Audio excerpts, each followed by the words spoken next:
নমস্কার বন্ধুরা, আমি মুক্তি বিশ্বাস হাজির হয়েছি আপনাদের গল্প পড়ে শোনাতে।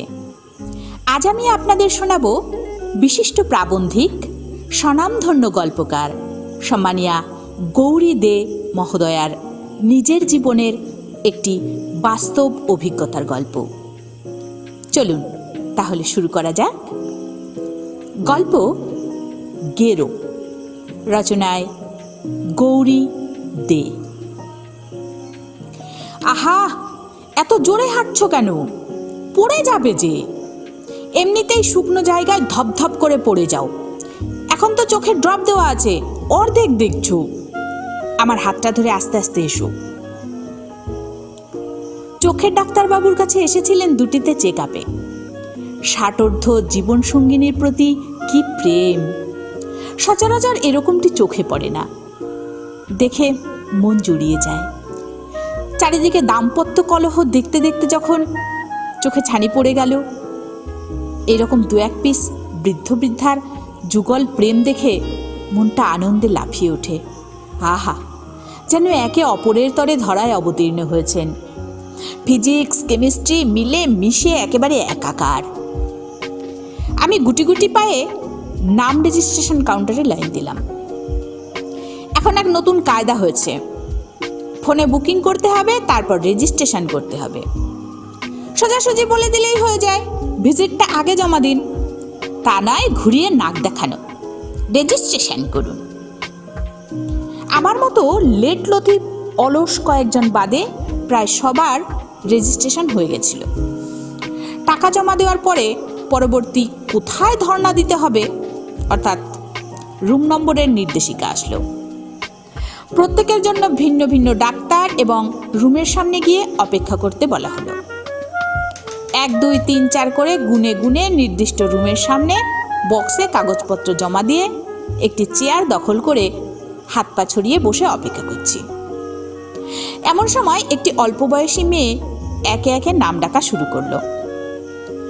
আগে এলে আগে সুযোগ। সেই মতো আমার আগে যারা এসেছে তারা পর পর ভেতরে যাচ্ছে। 8 থেকে 80 বিভিন্ন বয়সের পেশেন্ট আছে। ফুলের মতো বাচ্চাগুলোর ছোট্ট মুখে আতস কাচের মতো পুরু মোটা ভারী চশমা পরে আছে, দেখে বড্ড কষ্ট হয়। ছেলে তার মাকে নিয়ে এসেছে, দিদি বোনকে, মা ছেলেকে, বন্ধু বান্ধবীকে বা বন্ধু বন্ধুকে, এইরকম প্রতি পেশেন্টের সাথে কেউ না কেউ এসেছে। একমাত্র আমি ভবে একা, কপাল পোড়া একজনা। সামনে একজোড়া প্রেমিক প্রেমিকা বসে আছে, বোধহয় এই প্রথম চোখের ডাক্তারের কাছে এসেছে। ছেলেটি মেয়েটিকে পাখি পড়া করে বোঝাচ্ছে কোনো ভয় নেই, কিন্তু মেয়েটি এমন ন্যাকামি করছে যেন ওই রুমে যাওয়ার সঙ্গে সঙ্গে ডাক্তারবাবু ওর চোখ দুটো উপড়ে নেবে। মেয়েটির নাম ধরে ডাকার পরেই সে এক মজার দৃশ্য। দুজন দুজনের হাত টেনে ধরে আছে, ক্ষণিকের বিচ্ছেদও সহ্য করতে পারছে না। এই দৃশ্য দেখলে লায়লা মজনু, সেলিম আনারকলিও লজ্জা পেয়ে যেতেন। অ্যাটেন্ডেন্টের তাড়ায় মেয়েটি রুমের মধ্যে প্রবেশ করল। কিছুক্ষণ পরে বেরিয়ে এলো, প্রায় বন্ধ চোখে 2 গাল বেয়ে অশ্রুধারা গড়িয়ে পড়ছে। ছেলেটি হাত ধরে পাশে বসিয়ে রুমাল দিয়ে জলধারা মুছিয়ে মাথায় পিঠে হাত বুলিয়ে দিতে দিতে জিজ্ঞাসা করলো, সোনা, খুব কষ্ট হচ্ছে? মেয়েটি ছেলেটির কাঁধে মাথা রেখে হাত দুটো শক্ত করে ধরে কাঁদো কাঁদো গলায় বলল, খুব। চোখের সামনে সিনেমা হচ্ছে। আহা, আমার যদি কাঁধে মাথা রাখার মতো কেউ থাকতো। অবশেষে আমার ডাক এলো। 2টো ব্যাগের মধ্যে কি আছে বলা বারণ। প্রেসক্রিপশান, জলের বোতল সব সামলে ডাক্তারবাবুর সামনে হাজির হলাম। আমাকে একটা চেয়ারে বসতে বলে আমার কাগজপত্র মনোযোগ দিয়ে দেখলেন। তারপর আমাকে পরীক্ষা করা শুরু করলেন। একবার মেশিনের উপর থুতনি রেখে, একবার বাঁ চোখ, একবার ডান চোখ পরীক্ষা করে বললেন, আপনার চোখে ড্রপ দিয়ে আবার পরীক্ষা করা হবে। মনে মনে বেশ খুশি হলাম, কারণ এতগুলো টাকা ভিজিট দিয়ে ডাক্তার দেখাচ্ছি, একটু ভালো করে না দেখলে ঠিক মনের শান্তি হয় না।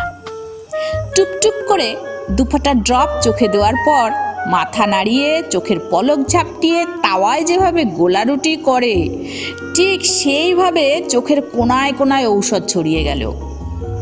তারপর শুরু হলো আসল খেলা। কাঁচা লঙ্কার জল যেন কেউ চোখে দিয়ে দিল। কি জ্বালা কি জ্বালা! কোনো মতে টলতে টলতে বাইরে চেয়ারে এসে বসলাম। সামনের মেয়েটির প্রতি খুব সহানুভূতি হলো। ও যে বলেছিল এক্কেবারে সত্যি, এ জ্বালা কি যে জ্বালা বোঝে কি আঞ্জনে, দুই গাল বেয়ে অশ্রুধারা বহে রে। বেশ কিছুক্ষণ পরে জ্বালা জুড়ল। এবার তো অন্য সমস্যা, সব কিছু ঝাপসা, কথা শোনা যাচ্ছে, সামনের মানুষ নড়াচড়া করছে, কিন্তু সব ঝাপসা। যেমন ভূতের সিনেমায় আবছা আবছা মানুষের অবয়ব, ঠিক সেই রকম। একাকিত্বের কি গেরো! অর্ধেক দৃষ্টি দিয়ে নিজের জিনিসপত্র সহ নিজের চোখের জল সামলাচ্ছি। কি অদ্ভুত না? যে মেয়েটি নাম ডাকছিল সে বেশ কয়েকবার টর্চ দিয়ে চক্ষু পরীক্ষা করার পরে ডাক্তারবাবুর সামনে আবার যাওয়ার ছাড়পত্র পেলাম। হাতড়ে হাতড়ে ডাক্তারবাবুর সামনে গিয়ে অনুমতি ছাড়াই ধপ করে চেয়ারে বসে পড়লাম। বেশ কিছুক্ষণ পরীক্ষা নিরীক্ষা করার পরে সামান্য পাওয়ার বেড়েছে, এছাড়া কোনো সমস্যা নেই বলে ডাক্তারবাবু আশ্বস্ত করলেন। ব্যাগপত্র সামলে নিজেকে সামলে ঠক্কর খেতে খেতে বাস স্ট্যান্ডে এলাম। আমার জন্য অপেক্ষা করেছিল আরও বিপত্তি। চোখ বড় করে, চোখ পিটপিট করে, ভুরু সহ চোখ কুঁচকে, বার দুয়েক চোখ কচলে কোনো সুরাহা হলো না। অর্থাৎ বাসের নম্বর দেখতে পাচ্ছি না, একটার পর একটা বাস চলে যাচ্ছে, আমি দাঁড়িয়ে দাঁড়িয়ে চোখ পিটপিট করছি। একটা বাস এসে দাঁড়ালো। সামনে একজন দাঁড়িয়েছিল। বয়সটা আন্দাজ করে বললাম, দাদা কত নম্বর বাস, গড়িয়া স্টেশন যাবে? ভদ্রলোক তড়াক করে বাসের পাদানিতে লাফিয়ে উঠে বললেন, না, এটা গড়ফা যাবে।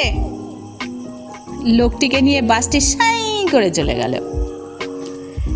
আরেকটি বাস এলো। সামনে একটা অল্প বয়সী মেয়ে। আবছা দৃষ্টিতে মনে হলো। ওকে জিজ্ঞেস করলাম, এটা কত নম্বর বাস? মেয়েটি বলল, 1B। বাসটি বেশ ফাঁকা ছিল। হাওয়া খেতে খেতে মেয়েটি চলে গেল। আবার একটা বাস আসছে। একটু দূরে একটি ছেলে দাঁড়িয়েছিল। সেও আন্দাজেই মনে হলো ছেলে। তাকে জিজ্ঞেস করলাম, ভাই এই বাসটি গড়িয়া স্টেশন যাবে? ছেলেটি বলল, না, বিজয়গড়। এই বলে বাস স্ট্যান্ডের ভাই বাসে উঠে আমাকে টাটা বাই বাই করতে করতে চলে গেল। তারপরও বেশ কয়েকটা বাস আমার নাকের ডগা দিয়ে চলে গেল। আমি একটারও নম্বর চিনতে পারলাম না। উপায় না পেয়ে যে বাসটি আমার সামনে এসে দাঁড়াচ্ছে তারই কন্ডাক্টরের শরণাপন্ন হচ্ছি। একে একে জিজ্ঞেস করলাম বাসটি গড়িয়া স্টেশন যাবে কিনা। কেউ দয়া করে উত্তর দেয়, কেউ মুখ ঘুরিয়ে চলে যায়।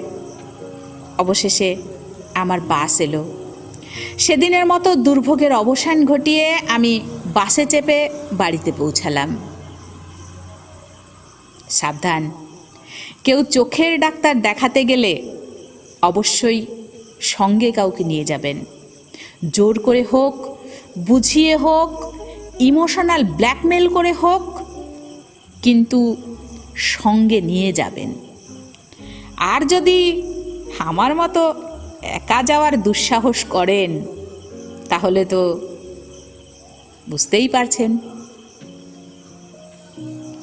শুনলেন গল্প গেরো, রচনায় গৌরী দে, পাঠে ছিলাম আমি মুক্তি বিশ্বাস। নমস্কার।